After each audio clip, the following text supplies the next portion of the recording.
si la cirugía tuvo complicaciones, si es un paciente quemado, cuánta superficie corporal está quemada, si es un paciente en completo reposo o si es un paciente con cierta movilidad, que es el factor de deambulación. Son pacientes que andan ahí caminando poquito y medio se mueven.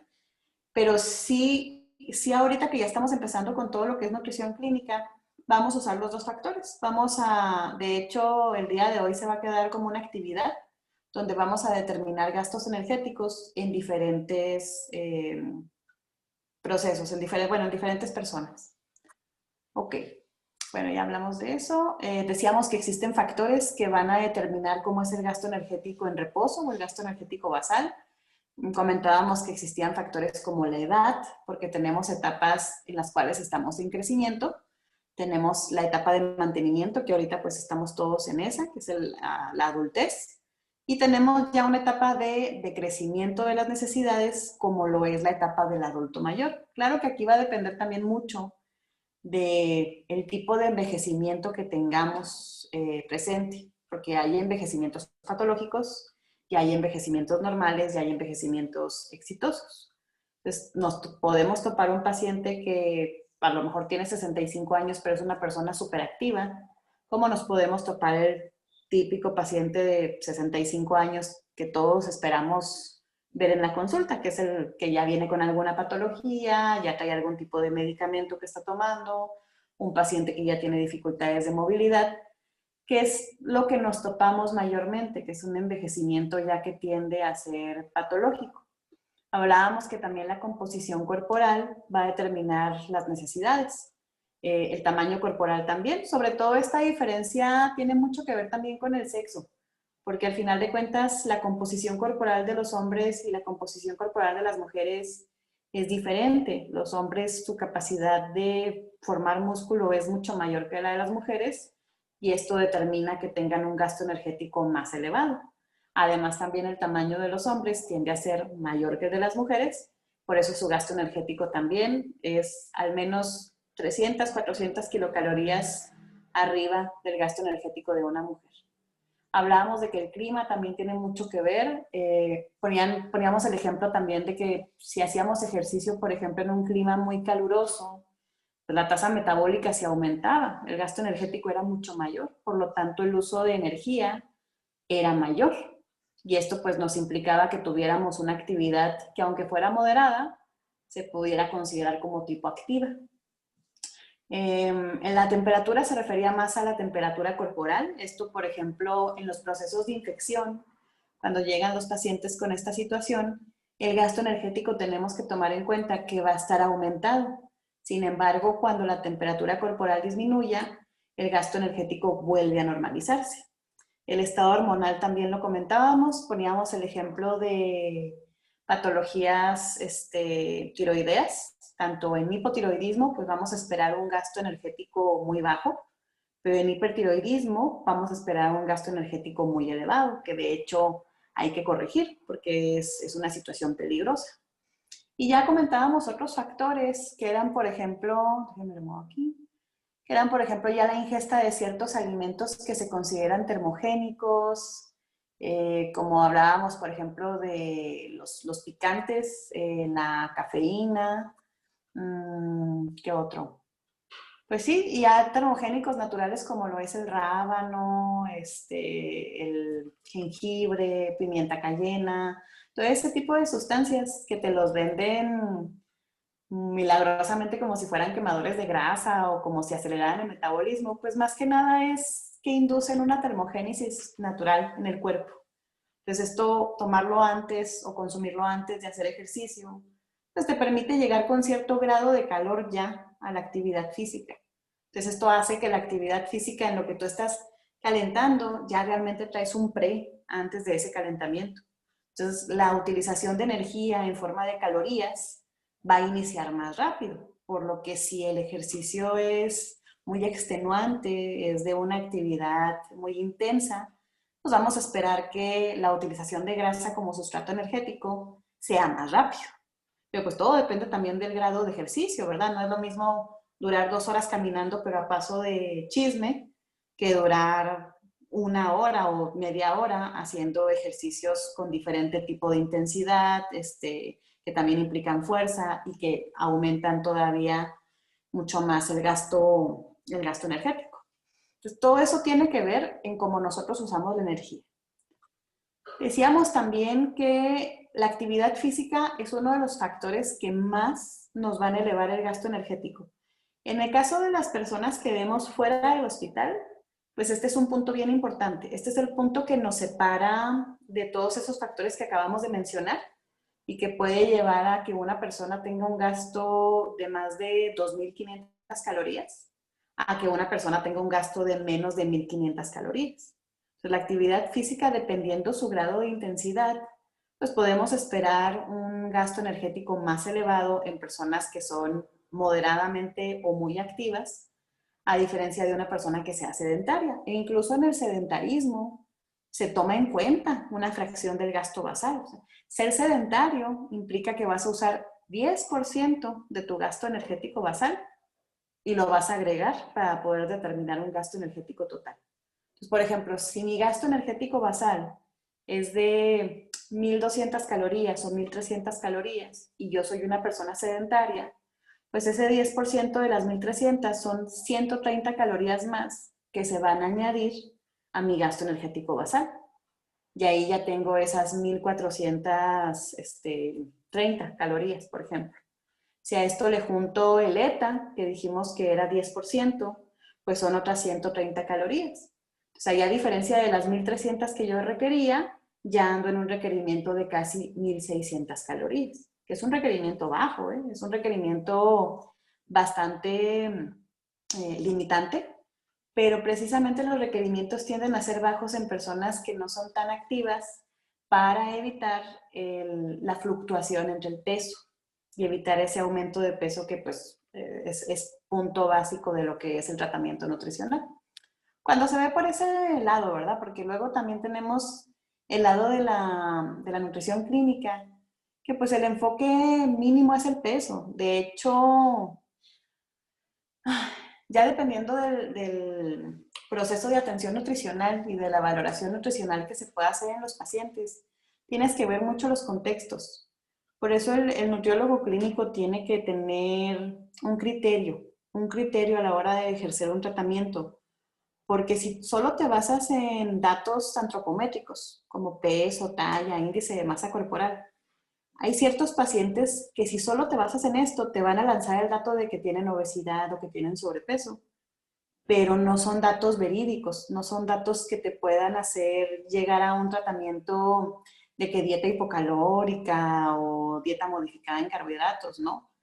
Situaciones suceden, por ejemplo, con los pacientes con VIH.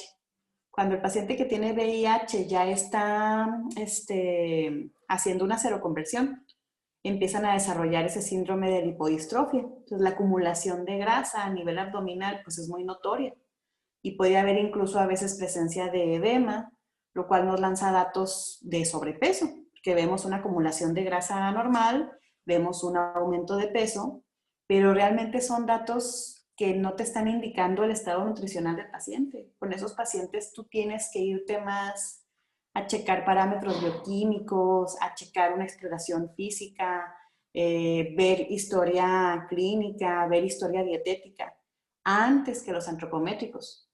Porque si estamos hablando de un paciente que está iniciando una seroconversión, que es un paciente que se va a volver presa de infecciones oportunistas y lo bajas de peso, imagínate lo que vas a hacer.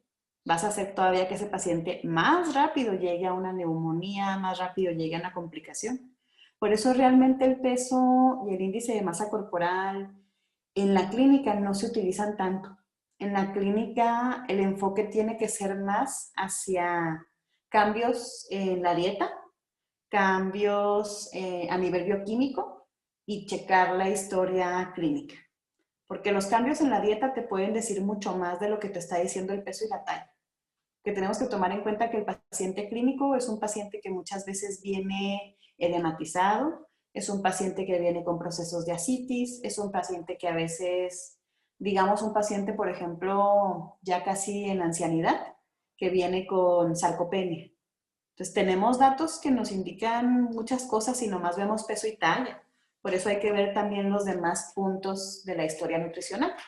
De hecho, nosotros todavía no lo vamos a ver, pero ya en la próxima semana yo creo que lo comentamos. Nos basamos mucho en lo que es el ABCD. Nuestra valoración se va por letras. A, de antropométricos, que es peso, talla, todo lo que se pueda hacer o usar para medir el cuerpo.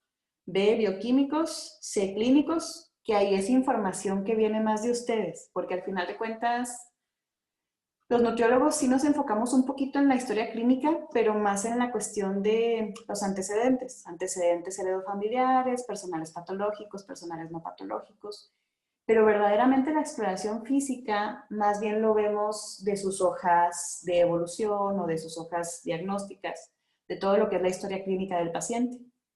Y ya un enfoque fuerte es la letra D, que es la evaluación dietética, que ya es preguntarle a la persona si ha habido cambios en su consumo de alimentos, cuánto porcentaje del plato se está comiendo. Y para eso hay ciertas herramientas de tamizaje, que también vamos a ver más adelante, que te permiten determinar con eso qué tanto riesgo tiene una persona a desnutrirse.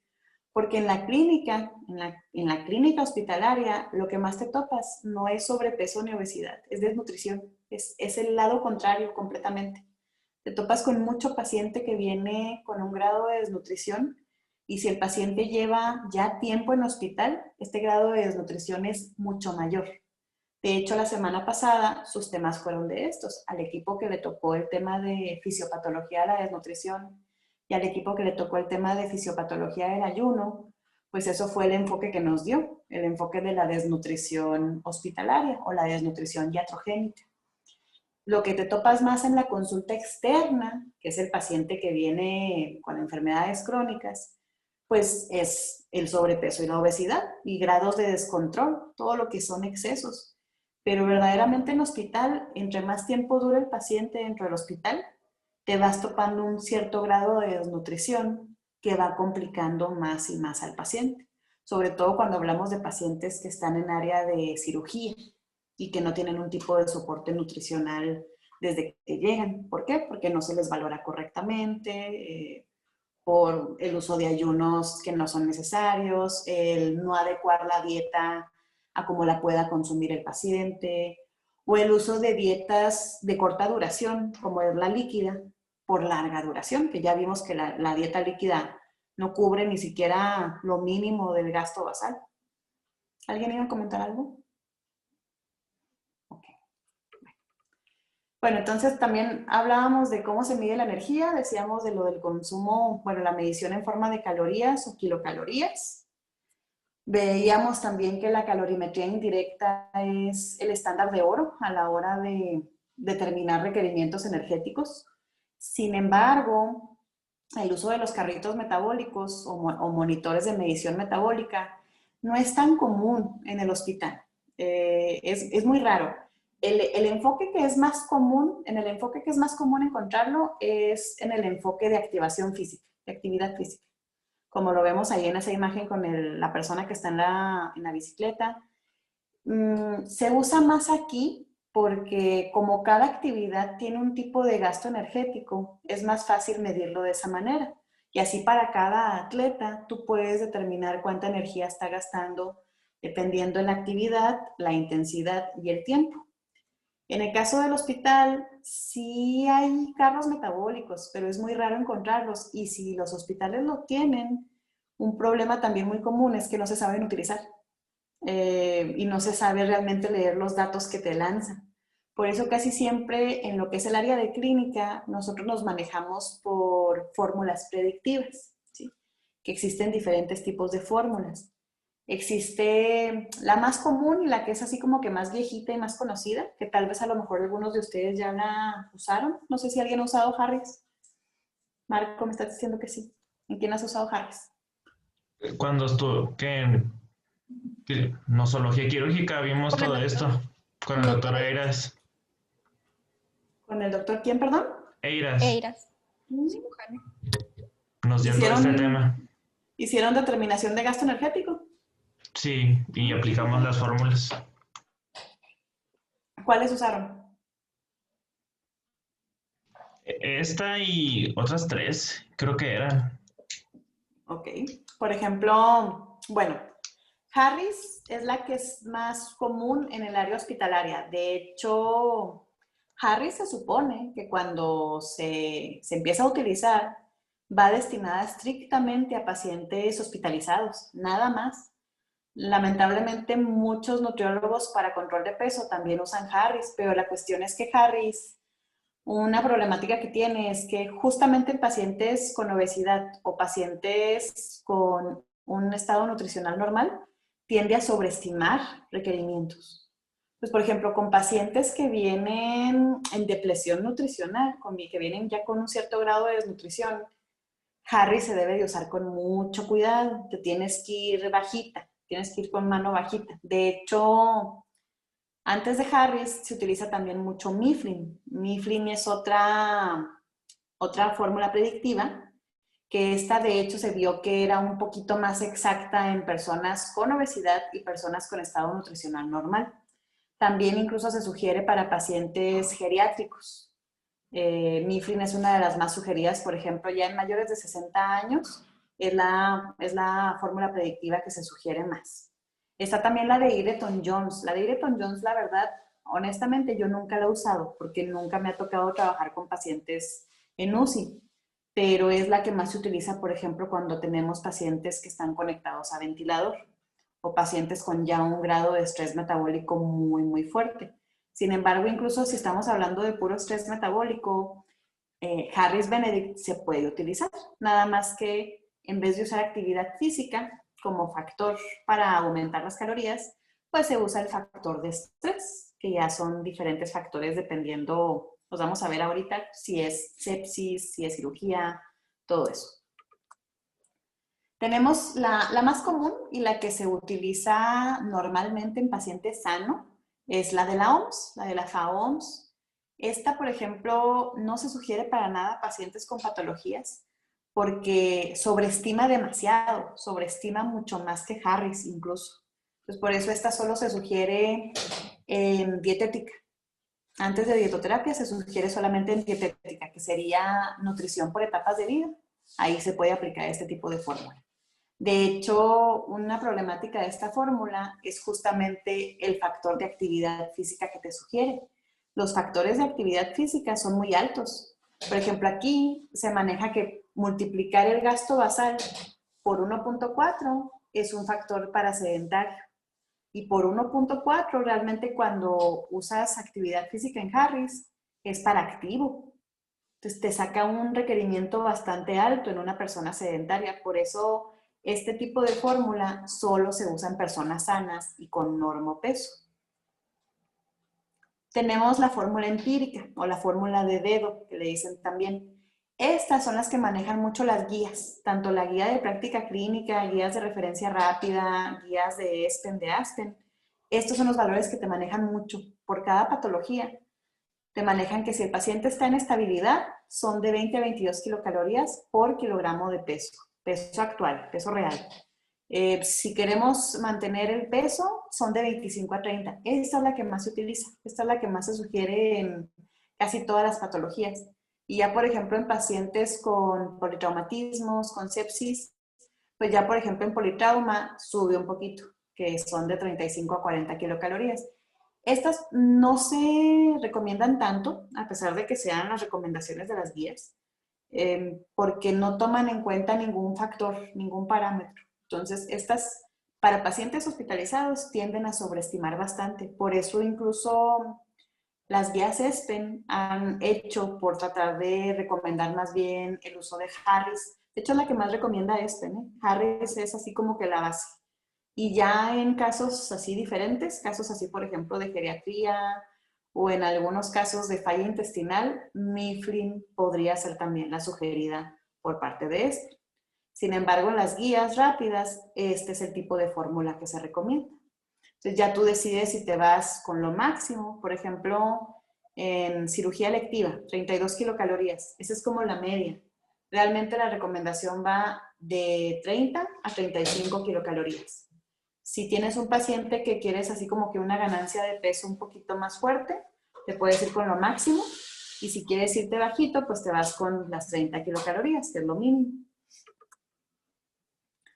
Y bueno, también se usa mucho lo que es el peso teórico, estimar el peso teórico, sobre todo porque índice de masa corporal nos da datos que no son muy reales. Usar el peso teórico es una muy buena manera también de valorar el peso de un paciente. La fórmula de la Metropolitan Life Insurance es esta que estamos viendo ahí, que es la talla en centímetros del paciente menos 150 por 0.75 más 50. Y el valor es el peso teórico. A partir de este se puede estimar lo que es el porcentaje de peso teórico y con ese se puede hacer una interpretación. O sea, para eso sirve sacar el peso teórico. Entonces, cuando vamos a hacer cálculo, esta es una muy buena manera de iniciar, determinar peso teórico y determinar peso máximo y peso mínimo. Y bueno, estos son los factores. Cuando determinamos gasto energético basal, por ejemplo, si usan Harris o si usan Mifflin, el hacer la ecuación que implica Harris o Mifflin, eso te saca el gasto energético en reposo o el gasto energético basal. Ese valor hay que multiplicarlo por el valor de actividad o por el valor de factor de estrés. Aquí en esta imagen, que esta es una imagen sacada del notebook, te dice, si es factor de actividad, se recomienda que si es leve, se multiplique el gasto basal o en reposo por 1.1. Si es actividad moderada, a usted, si es actividad moderada, se multiplica por 1.2 o 1.3 y así se va. Y vean, por ejemplo, el factor de estrés. Si hay un estrés leve, que es una cirugía sin complicaciones, pues se multiplica el gasto basal por 1.1. Si es un estrés moderado, que ya implica una infección moderada o una lesión moderada, puede ser de 1.2 a 1.3 el factor. Y ya si es un estrés intenso, un estrés ya fuerte, pues ya puede ser hasta por 1.5 como factor. Sin embargo, hay varios factores para cada situación. Por ejemplo, está en fiebre, que va a depender de cada grado centígrado que esté elevada la temperatura. Hay un factor para si es una cirugía electiva o si es una cirugía que viene seguida por una infección grave, si es quemaduras, que si se fijan es de los factores más altos, las quemaduras. Es de 1.5 a 2.1. Entonces aquí son dietas hipercalóricas. Claro que este tipo de factores, la verdad, solo es para pacientes que están teniendo soporte nutricional, pero vía oral. Cuando son pacientes que están teniendo nutrición enteral, no aplica tanto irse tan alto. Ya se los comentaron sus compañeros que hablaron del síndrome de realimentación. Por ejemplo, en los pacientes quemados, si se puede usar la vía oral, se busca usar un soporte nutricional mixto, porque usar 1.5 o 2 como factor de estrés implica tener un requerimiento muy alto. Entonces, muchas veces, completar los macros, completar carbos, proteínas, lípidos, es fácil, pero los micros no. O sea, todo lo que son micronutrientes es difícil realmente llegar a los requerimientos. Y fuera de los requerimientos, ya cuando estamos hablando de pacientes oncológicos, de pacientes quemados, sobre todo, por ejemplo, gran quemado, realmente los requerimientos de micronutrientes no se usan las ingestas máximas, porque lo que se busca es dar de más de nutrientes para estar favoreciendo lo que vimos de inmunonutrición. Ahí, por ejemplo, conviene, con un paciente con quemaduras, convendría vía parenteral estar mandando glutamina, estar mandando omegas, estar mandando alanina, estar mandando, por ejemplo, zinc, vitamina C, selenio, y por vía oral estar tratando de llegar al requerimiento calórico y al requerimiento de carbohidratos, de proteínas. Entonces, incluso se usan suplementos en la vía oral, que ahí es donde entran ya, por ejemplo, el usar el Proteinex, el usar elementos como el Immunex, que son ya fórmulas enterales, que pueden ser elementales, semielementales o poliméricas, y que lo que buscan es enriquecer todavía la dieta vía oral, que también se vale. Ese es el soporte mixto, ese es como que digamos el que tendríamos que buscar tener en este tipo de pacientes.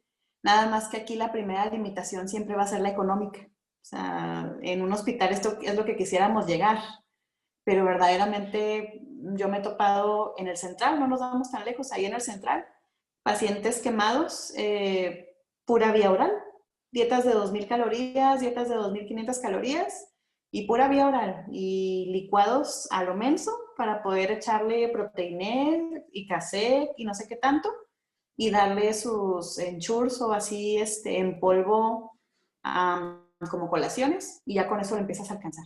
Y pues realmente se queda por debajo de los requerimientos porque no estás completando realmente todas las ingestas sugeridas. Bueno, y este es como el requerimiento proteico. Si se fijan en persona sana, la FAO recomienda que sean 0.75 o 0.80 gramos de proteína por kilogramo de peso al día. Sin embargo, las necesidades proteicas cuando ya estamos en hospital sí tienden a ser mayores al gramo por kilogramo de peso. En dietas hiperproteicas podemos llegar hasta 2 gramos por kilogramo de peso. Claro, esto con una vigilancia de la función renal y de la función hepática muy estricta, sobre todo cuando está dentro del hospital el paciente. Ya cuando sale, como ya estamos viendo tolerancia vía oral, pues realmente sí se da un seguimiento, pero solo si ves alguna razón para hacerlo, porque por vía oral ya estamos hablando de otro tipo de proceso. Bueno, y esa es la fórmula de Ireton-Jones. En esta no me voy a estacionar tanto porque la verdad yo nunca la he aplicado en ningún paciente porque no me toca a mí este tipo de pacientes. Nunca he tenido un paciente dependiente de ventilador, entonces esta fórmula realmente nunca la he aplicado, pero es una fórmula que sí es un poco más en situaciones especiales. Bueno, aquí está, por ejemplo, la determinación de proteínas según la situación de estrés. Si se fijan, pues ya a diferencia del paciente sano, pues si es más de 1 gramo. Por ejemplo, el paciente que está hospitalizado, bajita la mano, te vas 1 gramo por kilogramo de peso. Y ya un paciente posquirúrgico puede llegar hasta 1.5. Paciente en sepsis, pues lo mínimo es manejar 1.2. Y igual, en quemaduras, estamos hablando de más de 2.5 a veces gramos de proteína por kilogramo de peso. Bueno, y el factor de agresión, que también, esta es una determinación por long, es otra forma también de calcular, que es sacar el gasto energético en reposo. Y igual puede ser con Mifflin o con Harris, pero lo que Long propone es que cuando sacas el gasto en reposo, lo multipliques por actividad física, más aparte por factor de agresión y aparte todavía por un factor anabólico, si es que quieres mantener al paciente o si quieres producir un anabolismo. Entonces, esta es una forma de determinar muy intensa, pero solo se usa en nutrición parenteral. No más que con este tipo de cálculos hay que tener mucho cuidado porque en nutrición parenteral es donde más vamos a ver los síndromes de realimentación. Porque como todo vaya completamente listo para poder ser utilizado, si no hay un correcto equilibrio de los líquidos, de los electrolitos, si vitaminas como la tiamina, la niacina, la piridoxina están depletadas, podemos esperar un síndrome de realimentación, sobre todo cuando damos de golpe los requerimientos nutricionales y no empezamos con menos cantidad de nutrientes. Entonces aquí, por ejemplo, aunque llega un paciente con desnutrición o que llega un paciente con un grado de estrés metabólico fuerte, no se usan dietas hipercalóricas en nutrición parenteral, es rarísimo. De hecho, lo más que se va a la nutrición parenteral es 2.000 calorías, 2.500, y eso nos estamos yendo ya muy, muy altos, porque tienes que tomar en cuenta también la vía de administración. La vía de administración también va a determinarte cuál es la tolerancia del paciente, cuál es la osmolaridad de la fórmula, qué tanta glucosa puedes dar, y ya tienes que ver todo eso para poder hacer un cálculo por nutrición parenteral. De hecho, este es el último cálculo que vamos a hacer. Ahorita vamos a hacer un cálculo, pero pura determinación. Ya después, cuando ya veamos parenteral, vamos a hacer un cálculo ya ahora sí con la dosis de nutrientes, o sea, de cuánta glucosa se va a dar, cuántos ácidos grasos.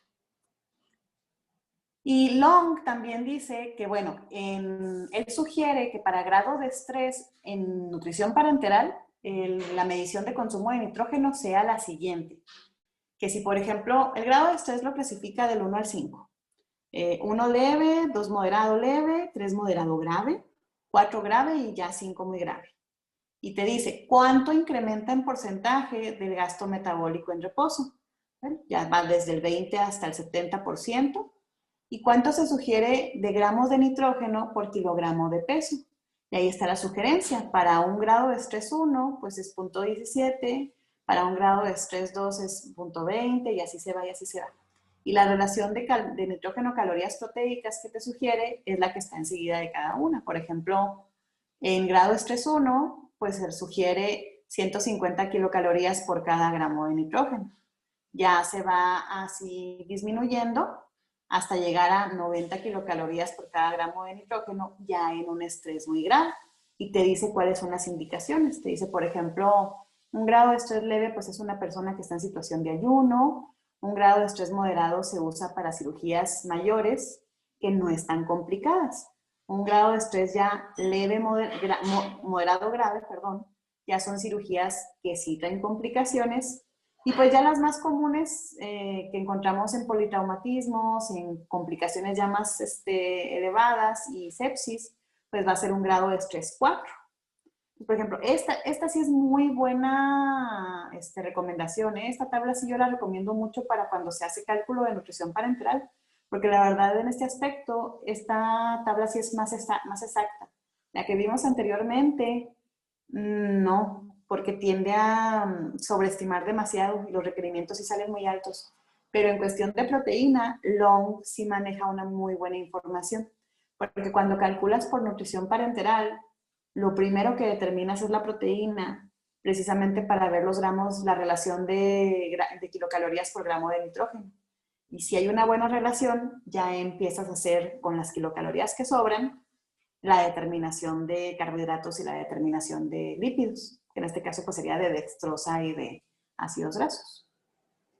Bueno, y aquí está otra sugerencia también ajustada al grado de estrés. Te dice de gramos de proteína, estos no son gramos de nitrógeno, estos son gramos de proteína por kilogramo al día. Y esa es la sugerencia que también se maneja. Se maneja si no hay estrés, que los gramos de nitrógeno por kilogramo de peso sean de 1 a 1.2. Ya si el grado de estrés es 1 a 3, ya va aumentando el aporte de proteína por kilogramo de peso. ¿Sí? Todo esto pues va a depender también de la situación en la que esté el paciente. Bueno, sí. Y aquí tenemos un ejemplo. Si se fijan, tenemos una actividad aquí, es un ejemplo ya desarrollado. Esto es para pacientes sanos. Tenemos mujer de 62 kilos, perdón, mide 1,65 metros, tiene 32 años, clínicamente sana, moderadamente activa, sin antecedentes personales patológicos o no patológicos de interés, y acude a pura asesoría. Su peso teórico con la fórmula de la MedLife es de 61 kilogramos, y como es persona sana, pues se calcula con la fórmula de la OMS. Y aquí pues lo que se hizo fue que al gasto en reposo fueron 8.126 por el peso actual, que fueron 62 kilos, más 845.6 nos da un gasto en reposo de 1.349 kilocalorías. Por el factor de efecto térmico de los alimentos, que es 1.1, el efecto térmico de los alimentos y la actividad física se pueden sacar de dos maneras, manejándolos como porcentajes o manejándolos como factores. Si lo manejamos como porcentajes, ya teniendo estas 1.349 kilocalorías, se le saca el 10%, se le suma, y además, si usáramos, por ejemplo, actividad física sedentaria, sería otro 10%, también se le suma, y ya el resultado es el gasto energético total. Sin embargo, también se puede hacer así, multiplicado por factores. Por ejemplo, el ETA, siempre el factor va a ser 1.1. A menos de que estemos manejando una dieta cetogénica, podría ser 1.2 o incluso 1.3, dependiendo qué tan alta en proteína está la dieta. Pero en una persona que no estamos manejando una dieta tan hiperproteica, el factor de ETA siempre va a ser 1.1. Y aunque nosotros usemos nutrición enteral, si la nutrición enteral es una nasogástrica o incluso una nasoyeyunal, se debe de tomar en cuenta ETA como sugerencia. En nasoyeyunal casi no se usa, pero en nasogástrica o en gastrostomía sí se utiliza el efecto térmico de los alimentos, porque hay todavía un factor de digestión fuerte. Ya en nasoyeyunar o alguna yeyonostomía, es dependiendo mucho de qué tan depletado venga en su estado nutricional el paciente. Ahí ya entra mucho el criterio del médico. Pero bueno, aquí como estamos por vía oral, pues sí vamos a usar ETA 1.1. Y como es una paciente moderadamente activa, le corresponde de factor de actividad física 1.2. Ya el total, el gasto energético total, el HET, va a ser de 1.781 kilocalorías por día. Y ese es el gasto energético ya de todo el día. Ahora, una vez que tenemos el gasto energético, recuerden que vimos que existían características de una dieta correcta, que le llamábamos leyes de la alimentación. Y nos decía, la dieta debe de ser balanceada y debe de ser suficiente y debe de ser completa. Y esto quiere decir que los nutrientes guarden una relación apropiada entre sí. En salud, en situaciones de salud, paciente sano, se sugiere que las proteínas no se manejen arriba del 15% del gasto energético total, que esto es manejar de 0.8 a 1 gramo por kilogramo de peso, las proteínas. De hecho, 15% es como 0.9, 0.95 por kilogramo de peso de proteínas. Entonces aquí, por ejemplo, la distribución para que dé un 100% se manejó de la siguiente manera. Se dieron 58% a carbohidratos, 15% a proteínas y 27% a lípidos.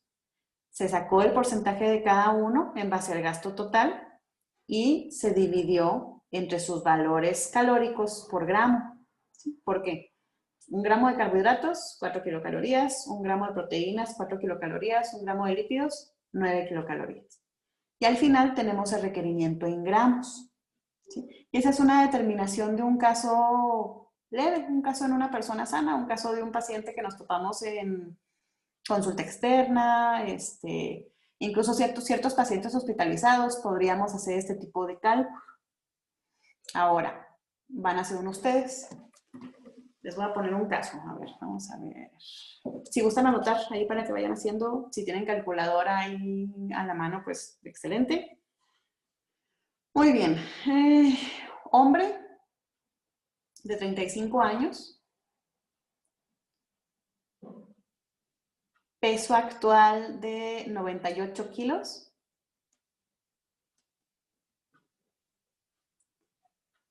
Mide 1,81 metros. 1,81 metros. Y llega con un cuadro de colecistitis, con dolor agudo en hipocondrio derecho. No es urgencia, entonces todavía no lo van a operar, van a mandarle a hacer análisis y ya lo van a dar de alta y pues la típica recomendación para ahí, ¿qué va? ¿Qué le van a decir de recomendación nutricional? ¿Que no coma qué? Picante y grasa, ¿no? Okay. Esa es la recomendación más fácil, ¿no? O sea, no coma aguacate, no coma grasa, todo a la plancha. ¿Cómo se llama este tipo de dieta? Sería blanda. Eso, muy bien. Sería blanda nada más. Acuérdense que la dieta blanda es aquella en la que no se usan preparaciones de fritura, se disminuye la cantidad de grasa, se utilizan técnicas culinarias de horneado, a la plancha, asado, y se evitan irritantes. Entonces es una dieta blanda. Pero aquí también aplica que vamos a hacer una dieta baja en lípidos, porque queremos evitarle dolor al paciente. Entonces, necesito que chequen, por favor, ahorita para que saquen cuánto porcentaje le darían a grasas, tienen que checar la guía de práctica clínica, a ver qué porcentaje recomienda de dar de lípidos. ¿O alguien se acuerda cuando hablamos de la dieta baja en lípidos? ¿Cuánto porcentaje se recomendaba? Hagan memoria porque sí lo vimos. ¿Alguien se acuerda? Era menos del 20%. En casos agudos como el que estamos viendo, sí. Para estar restringiendo ahí la situación de dolor, sí se va a usar menos de 20%. Al menos por una semana se puede utilizar ese tipo de dieta. Si el dolor cesa y vemos que hay cierta tolerancia a las grasas, entonces la dieta se maneja entre 25% de lípidos, es lo que se sugiere. Pero ahorita lo vamos a manejar con 20. Les voy a poner aquí la fórmula. Bueno, primero necesito que saquen índice de masa corporal. Valórenlo por índice de masa corporal. ¿Se acuerdan cuál es la fórmula para sacar IMC? Sí, peso entre la altura al cuadrado. Exacto. Muy bien. Mide 1,81 y pesa 98 kilos. Déjenme saco mi calculadora.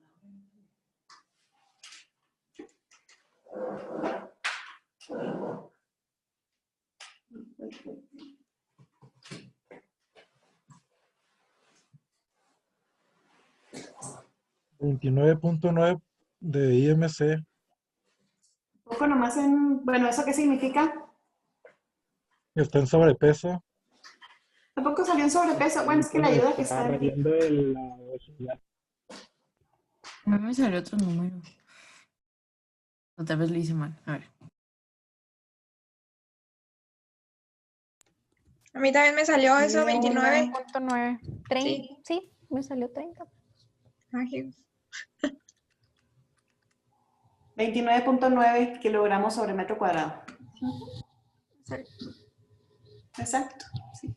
Sí, es un paciente que está, le ayuda que está relativamente alto, entonces esto es lo que hace que esté como que en el límite de sobrepeso, que realmente pues ya debería de ser tratado como un grado de obesidad, pero ahora, ay, nomás que aquí tengo que poner cosas atrás.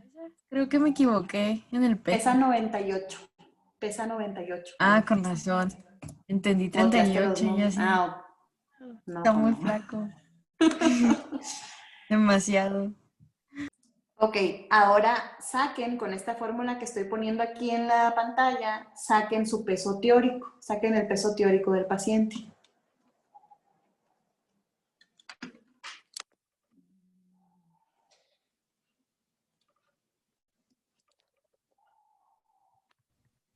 Me da Déjenme buscar por la 73.25. 73.25. Ok, déjenme busco nomás aquí la fórmula para el porcentaje de peso teórico.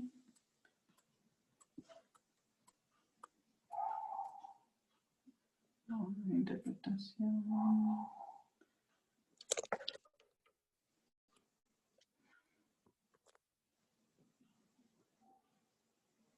Ay, no la puse.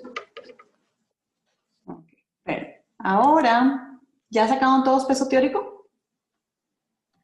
ya. Ok, la fórmula para sacar el porcentaje de peso teórico es la siguiente. Porcentaje de peso teórico es igual a peso actual por 100 entre peso teórico.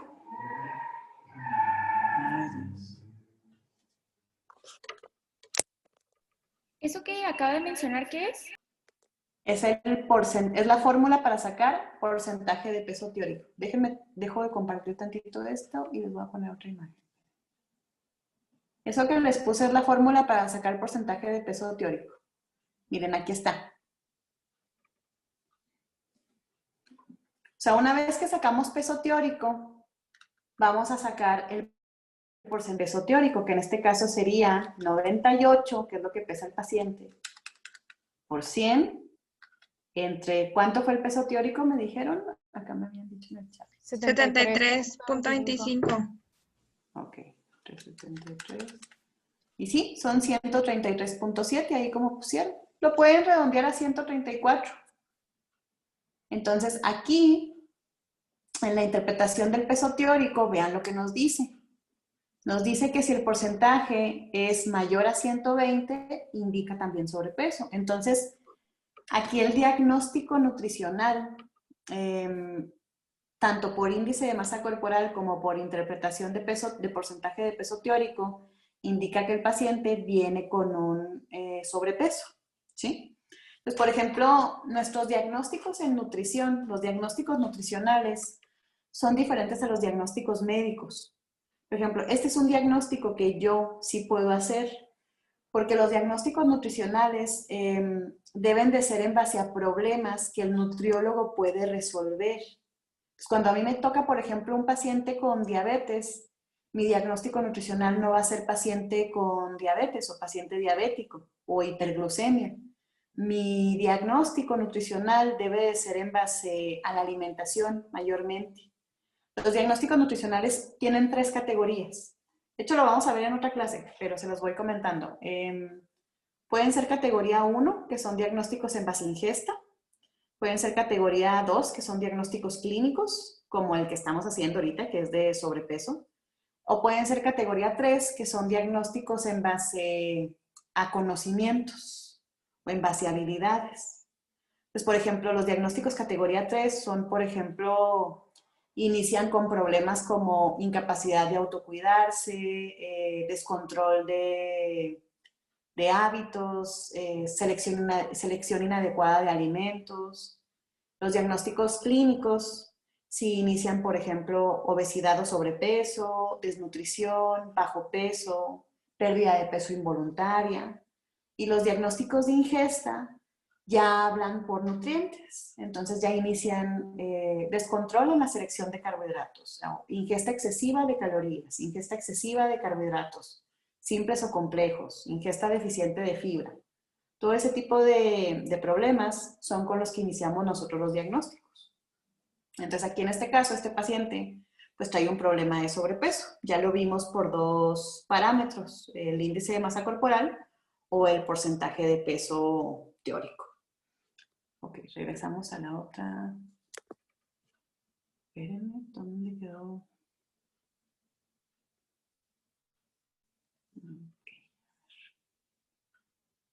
Ahí está. Ok. Ahora, ya sacamos peso teórico, entonces lo que va a seguir es ¿qué fórmula dijimos? Ya que sabemos que es un paciente en sobrepeso, ¿qué fórmula predictiva podemos utilizar?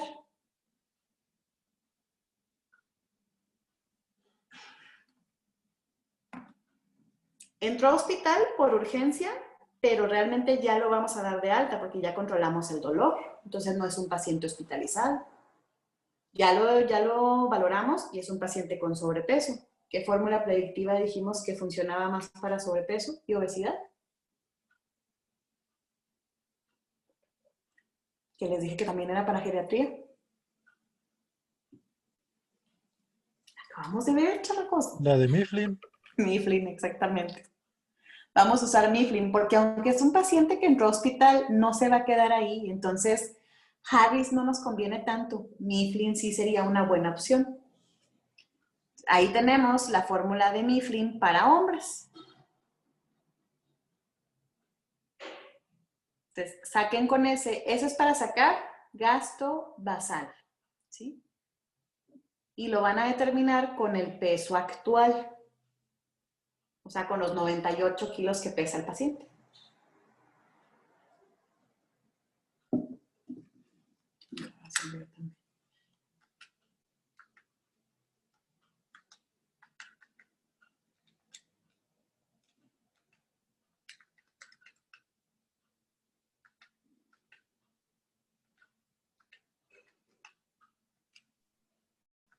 $1,941 el gasto basal. Exactamente. 1941 kilocalorías de gasto basal. ¿Quién me dio la respuesta? Alan, ¿verdad? Sí. Ok. ¿Qué sigue, Alan? Ya que tenemos el basal.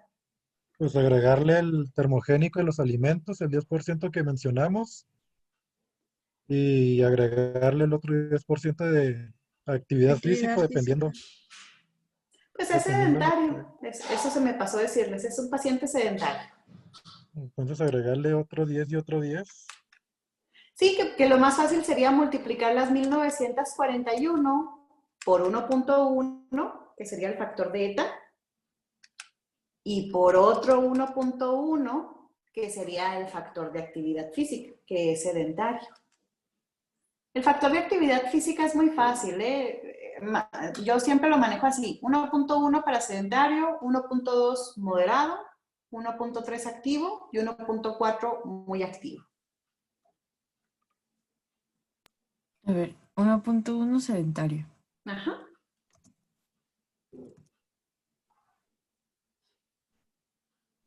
1.2 moderado. Sí. Da 2000. 1.3 activo y 1.4 muy activo. Digo, Da 2348. Así es. Ese es el gasto energético total. ¿Cuánto te salió, Priscila? ¿Qué andas con que no te salió? A ver, es que todavía estoy haciendo esta. No sé si hablan de esa. La de, pues, gasto Ok. basal. Ok, y el gasto basal fueron 1941 calorías. ¿Sí? Ah, ok. Ese Ok, fue el sí, basal. ya. Ajá. Ahí acuérdense, hay que fijarnos siempre muy bien si la talla nos la pide en metros o si nos la pide en centímetros y hacer la conversión. Entonces, a esas 1941 la multiplicamos por 1.1, que es el factor de eta, y eso da 2135, pero esas 2135 les falta el factor de actividad física, que es sedentario, entonces eso es por 1.1 también, y al final ya nos da 2348.6, podrían ser 2349. Y esas 2348 o 49, como lo quieran manejar, ya es el gasto energético total. El gasto energético total es ya el requerimiento de todo el día, contando las actividades del paciente, contando que es hombre, que va a comer vía oral. Por eso sacamos ETA y por eso sacamos actividad física. Ok, ahora ¿qué sigue?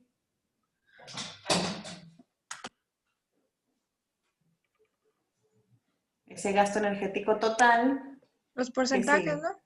Así es. Esas 2348 kilocalorías, tengo que sacar, bueno, tengo que distribuirlas entre carbohidratos, entre proteínas y entre lípidos.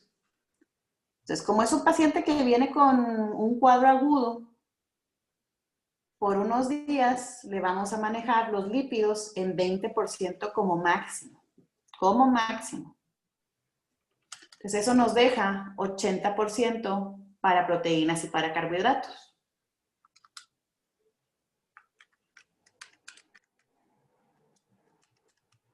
Pero ¿cómo lo vamos a distribuir?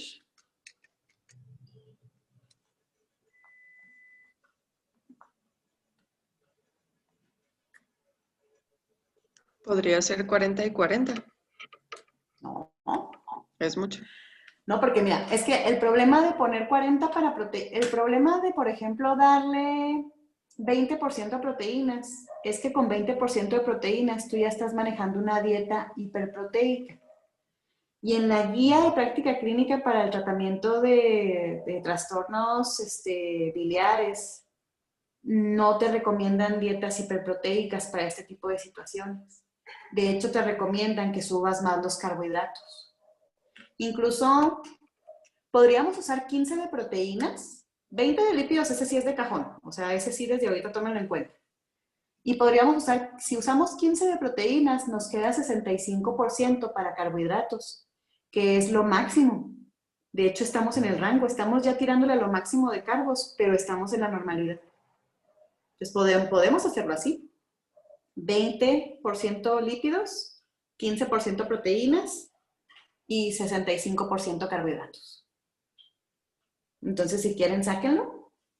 A esas 2.000 ¿qué? 346.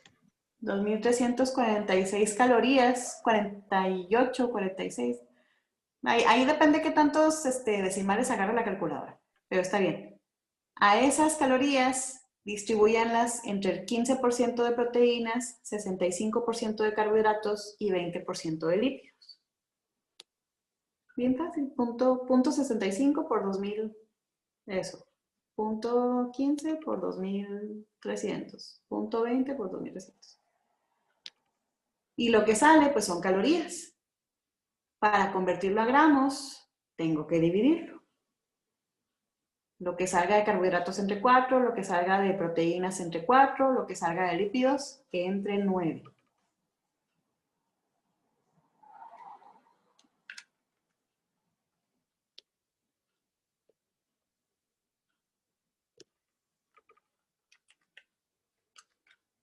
Serían 382 gramos de carbohidratos, Ujú.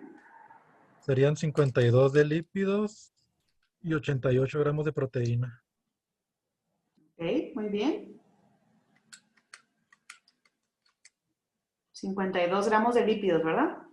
Sí, Ok. Y 88 gramos de proteína. Muy bien.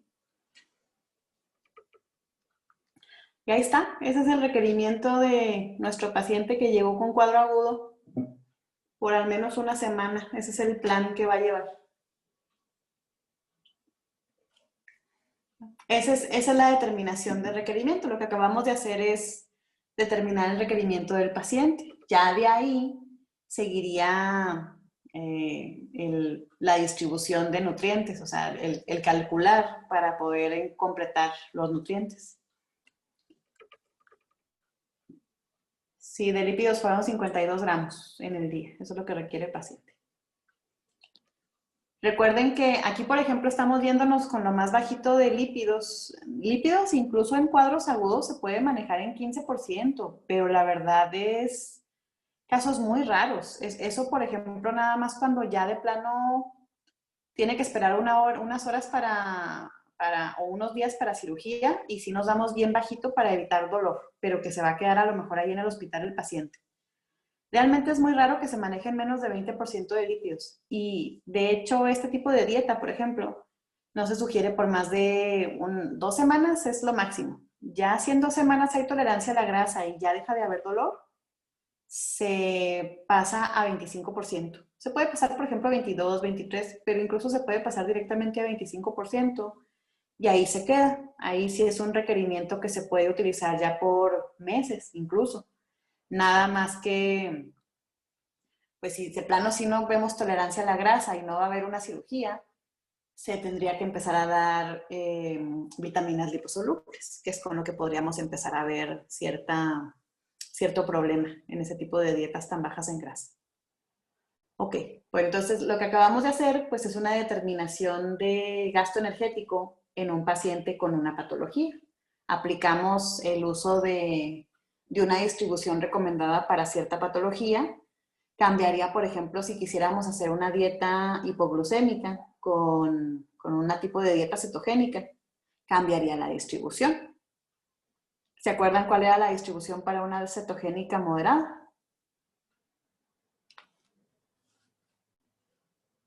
Acuérdense que para una cetogénica moderada era 40% máximo para carbohidratos. Y el resto se dividía de igual manera para lípidos y para proteínas. Y ya si fuera una cetogénica estricta, 40 gramos es lo que se puede usar máximo de carbohidratos. Entonces, para hacer una cetogénica estricta tendríamos que sacar un requerimiento y esos 40 gramos ver qué porcentaje representan del requerimiento que estamos sacando. ¿Sí me entienden cómo? Sí, ok. Bueno, entonces eso sería como un ejemplo. ¿Dudas con esto? ¿Es algo que ya habían hecho? Así fue cuando determinaron más o menos los requerimientos. Sí, ¿E hicieron cálculo también para parenteral o enteral? Sí, sí, Pirili. Ok. ¿Se acuerdan cómo se hacía? No, no. Ok. Bueno. es que el doctor iba muy rápido. Sí, lo explicaba muy rápido. La verdad, esto es más fácil explicarlo con pintarrón, ¿eh? Así me siento rara. También siento que voy así como que muy acelerada. Pero bueno, a ver. Entonces ahora, vamos a hacer uno para nutrición parenteral. Primero vamos a ver aquí el ejemplo. Ya que vimos los grados de estrés para nutrición parenteral, pues vamos a aprovechar y vamos a ver si podemos hacer un cálculo. Entonces aquí tenemos un caso de un paciente quirúrgico con nutrición parenteral. Es una mujer de 68 kilos, mide 165 centímetros, tiene 39 años. Se le practicó una gastrectomía total, sin complicaciones. Y según Harris Benedict, su gasto energético en reposo es de 1.428 kilocalorías. ¿Sí? Se incrementó en un 30% porque se multiplicó por 1.3 de factor de estrés, que es un grado de estrés 2, con lo cual realmente el gasto energético total fue, ya después del gasto del factor de estrés, fueron 1.857 kilocalorías. Ese es su requerimiento ya total, tomando en cuenta. Aquí, ¿por qué no estamos metiendo ETA? Pues porque no hay ETA, ¿no? Porque no va a haber un proceso digestivo, absortivo de nutrientes. Como estamos hablando de nutrición parenteral, ETA aquí ya no entra. Sin embargo, sigue entrando el factor de estrés. Dice, su gasto energético en reposo según la fórmula de Harris es de 1.428. Se incrementan un 30%, al final da un requerimiento de 1.857 kilocalorías, que son no proteicas. O sea, estas 1.847 kilocalorías son, digamos, como libres. En cuestión de las proteínas se van a calcular aparte. Esto es algo que sucede con nutrición parenteral, ¿eh? Las proteínas en nutrición parenteral se calculan solitas. Se calculan así aparte del gasto energético. Entonces, aquí, por ejemplo, ¿cuál era la recomendación que nos hacían acá?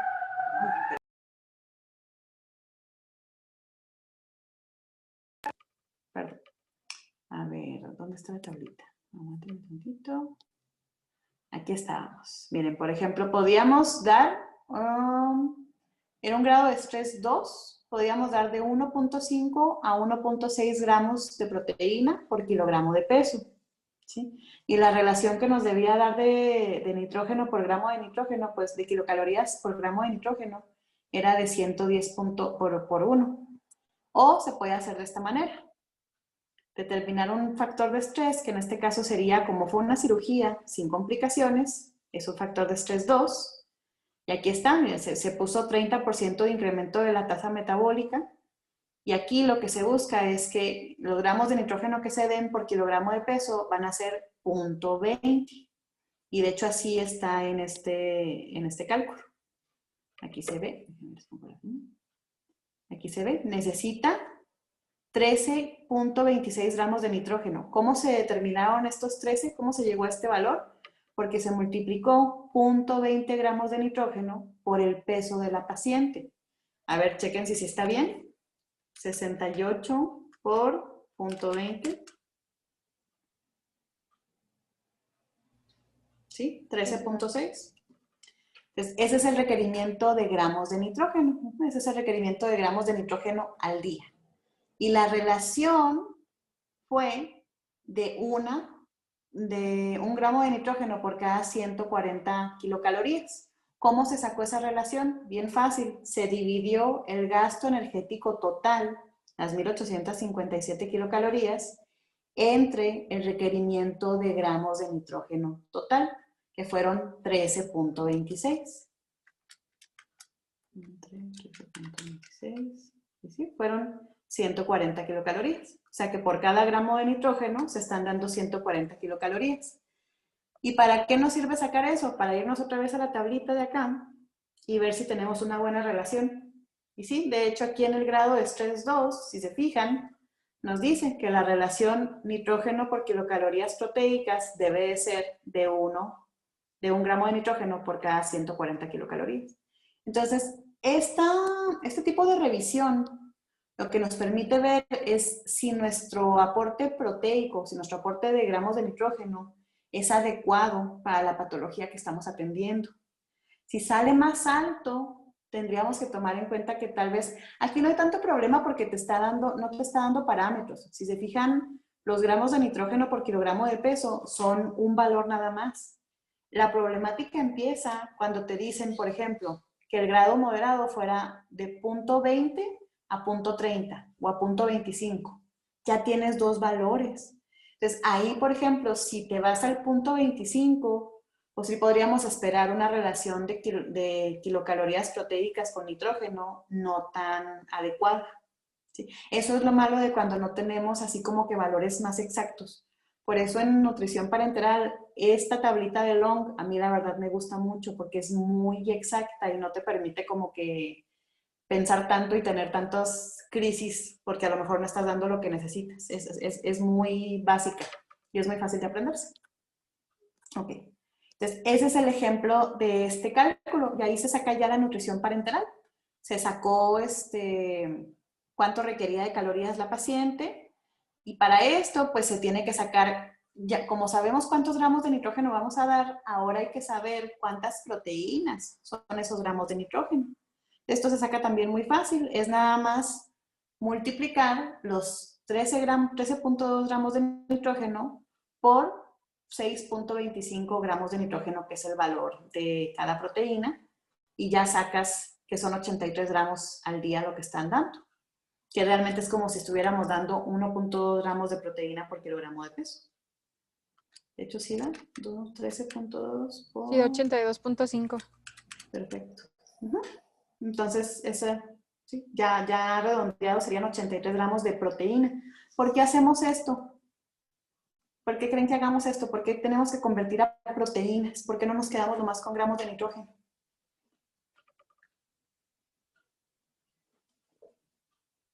¿Por qué creen?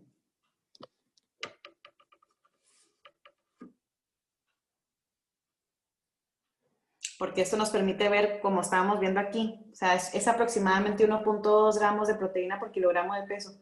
Eso nos permite también ver si dentro de las directrices, si dentro de las guías, estamos con la recomendación de proteínas, ¿sí? Que es la otra imagen que veíamos aquí. Que si así el grado de estrés, claro que aquí maneja que el grado de estrés de 1.2 gramos de proteína por kilogramo de peso es de 0. ¿Sí? Pero esto es cuando tú determinas primero proteína y no nitrógeno.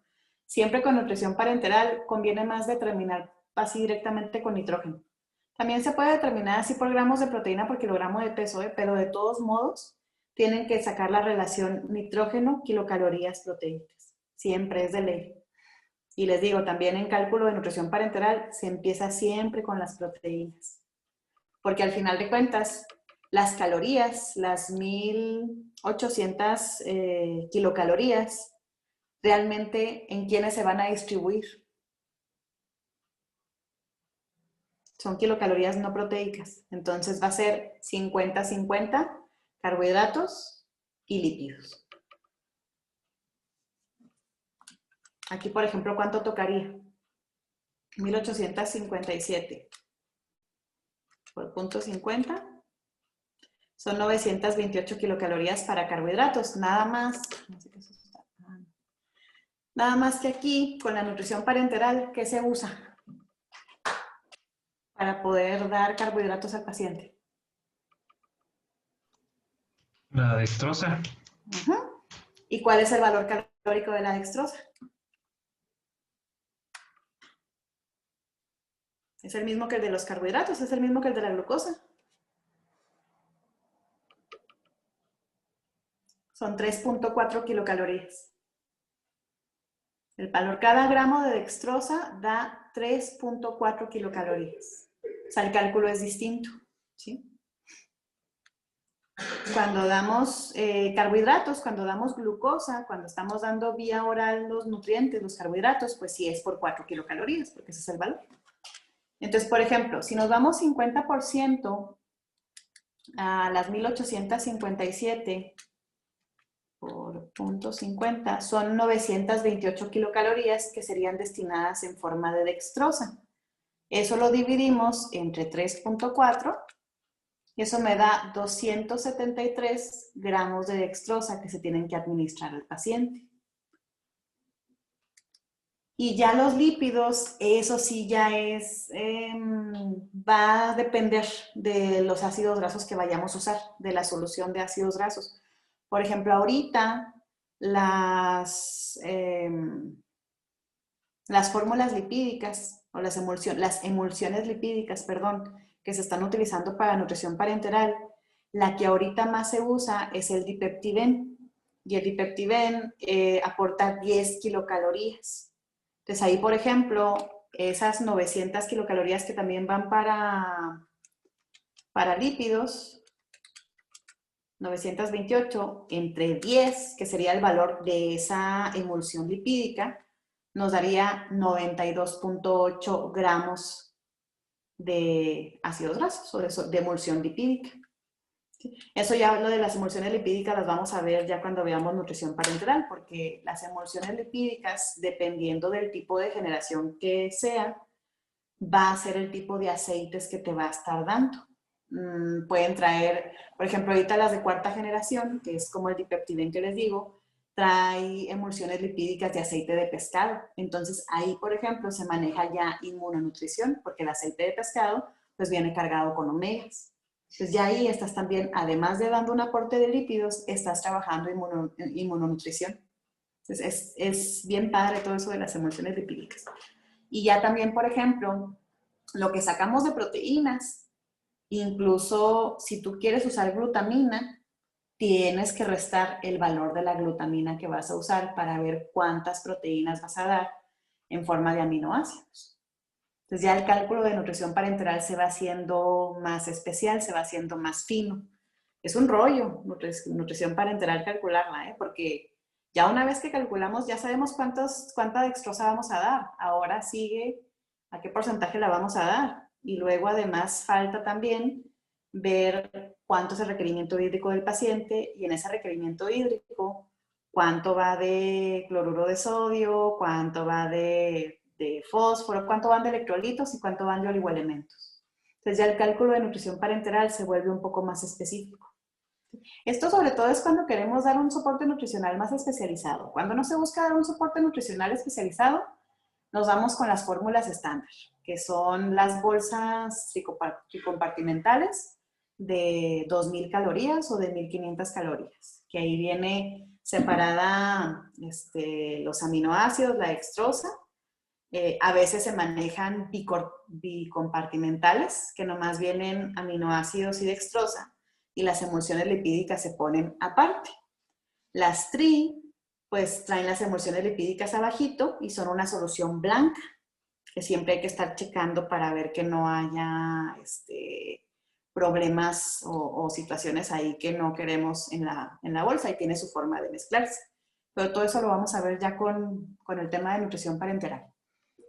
Ok, bueno, entonces no les cargué la actividad a la plataforma, pero déjenme se las pongo aquí. La voy a subir a la plataforma, pero vamos a ponerla aquí por si hay dudas. Aguántenme tantito, porque tengo que encontrarla.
Ya lo encontré, nomás ahora necesito ver cómo lo voy a compartir. Pero...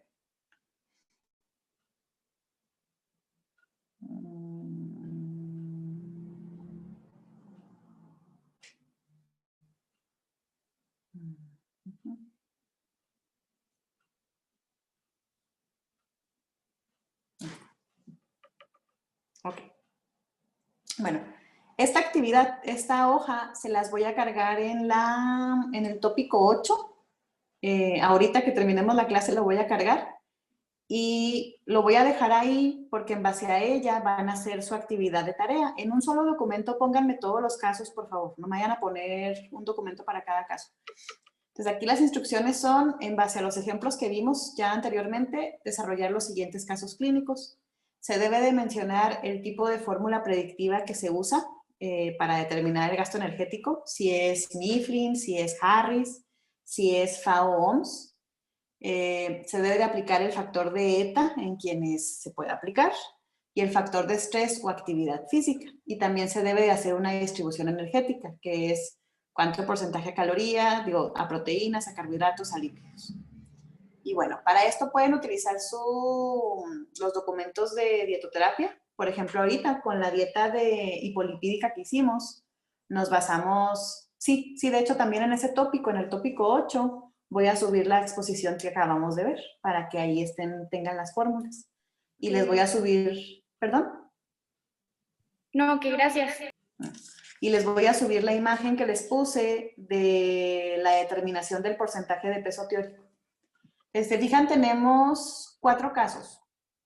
Un caso es un paciente adolescente, sano, que realmente acude por asesoría para una dieta hiperenergética e hiperproteica. Entonces aquí, por ejemplo, ¿qué fórmula predictiva podrían usar?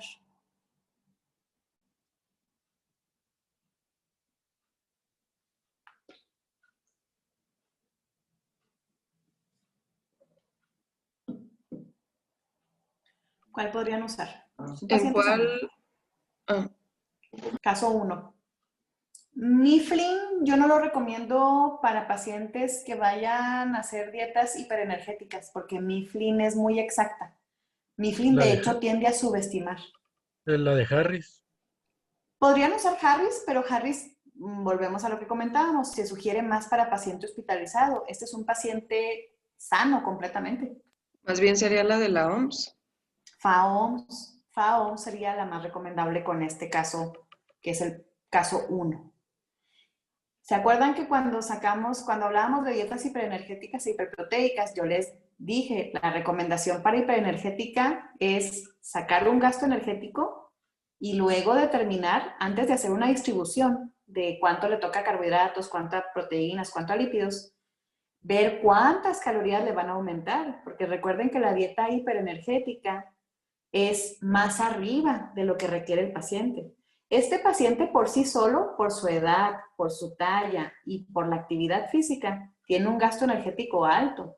Aparte de ese gasto energético, ustedes tienen que darle más calorías porque se les está pidiendo una dieta hiperenergética, ¿sí? Entonces, esas recomendaciones vienen en los documentos del tópico anterior que vimos de dietoterapia. Ahí en ese tópico tienen varios documentos de dietoterapia en los cuales se pueden basar, donde viene dietas hiperenergéticas y hiperproteicas. El caso 2 es un paciente con patología crónica, es una paciente que está presentando hiperglucemia, tiene 35 años, pesa 90 kilos, mide 1,60, refiere ser sedentaria, ahí está lo de actividad física. Se presenta por signos de resistencia a la insulina, está presentando su acantosis nigricans, su glicemia es de 125.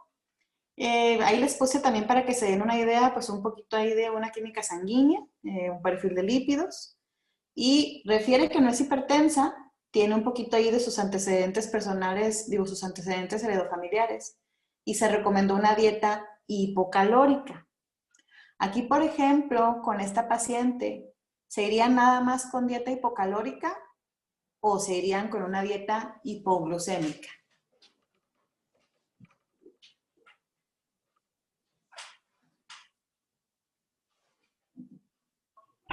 Hipoglucémica por la resistencia a la insulina. Ok, esa sería tu sugerencia. Podríamos empezar con una hipocalórica porque no tiene tan alta la glucemia. De hecho, en la guía de práctica clínica de prevención y tratamiento de la diabetes, la recomendación es no irse con dietas hipoglucémicas. Las dietas hipoglucémicas, la guía sugiere manejarlas cuando estamos en una situación de urgencia o cuando vamos a tener una cirugía y que requerimos normalizar la glucosa. Pero si es un paciente que estamos viendo por consulta externa, más que utilizar una dieta hipoglucémica, la sugerencia es manejar en el menú el índice glucémico de los alimentos. Claro que esto pues ya no les toca a ustedes, ¿verdad? Claro, podrían mencionar mis recomendaciones si quieren, Pero aquí lo ideal sería nada más manejar una dieta hipocalórica. Y la distribución de carbohidratos se puede manejar normal, ¿eh? La distribución de carbohidratos puede ser de 50 a 60%.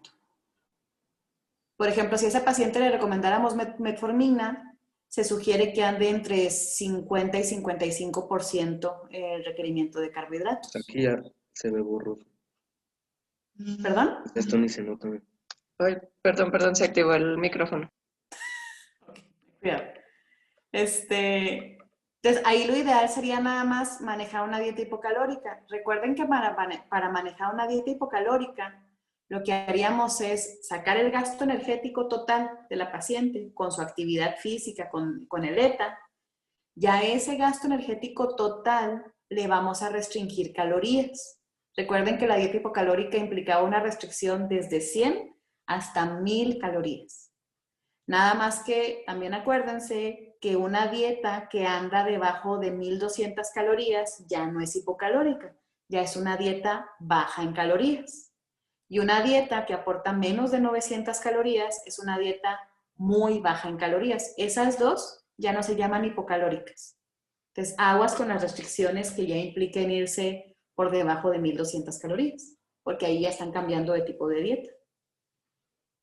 Bueno, y aquí el caso 3, pues como quien dice, ya medio lo hicimos porque es el mismo tipo de caso que vimos ahorita de urgencia de colecistitis. Y el caso 4, pues ya es un caso de nutrición parenteral. Entonces, les voy a cargar en el tópico 8 de la plataforma este documento para que aquí se basen para hacer su tarea.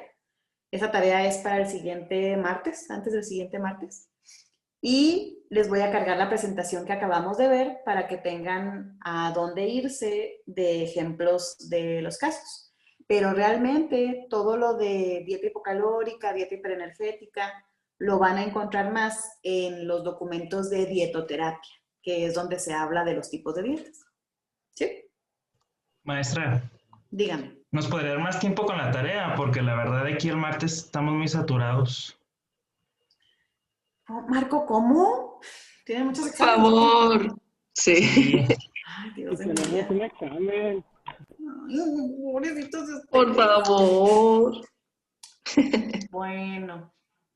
Para el jueves, para el viernes de la otra semana. Gracias. Gracias, De la maestra. otra Gracias. semana. Nomás tomen en cuenta que también yo creo que de esta semana que viene a la otra ya vamos a hacer examen nosotros. ¿eh? Muy bien. Entonces, igual la semana que entra le dedicamos un poquito ahí le dedicamos a lo mejor una media hora, un medio repaso ahí rápido de temática de examen. ¿Ok? Ok. Bueno. ¿Dudas con esto? Gracias.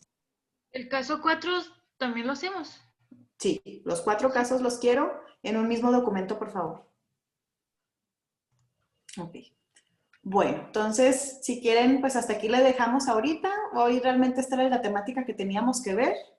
Les había encargado de tarea de leer un capítulo, ¿verdad? Ok. Sí. Eso ya ahorita no vale la pena que lo empecemos porque la verdad, nutrición enteral y parenteral es un tema muy largo. Entonces, eso lo vamos a ver la siguiente semana. El siguiente martes ya le damos a enterar como mínimo. ¿Ok? Muy bien. Órale, pues. Muy bien, chicos. Ok. Ándales, pues. Nos vemos entonces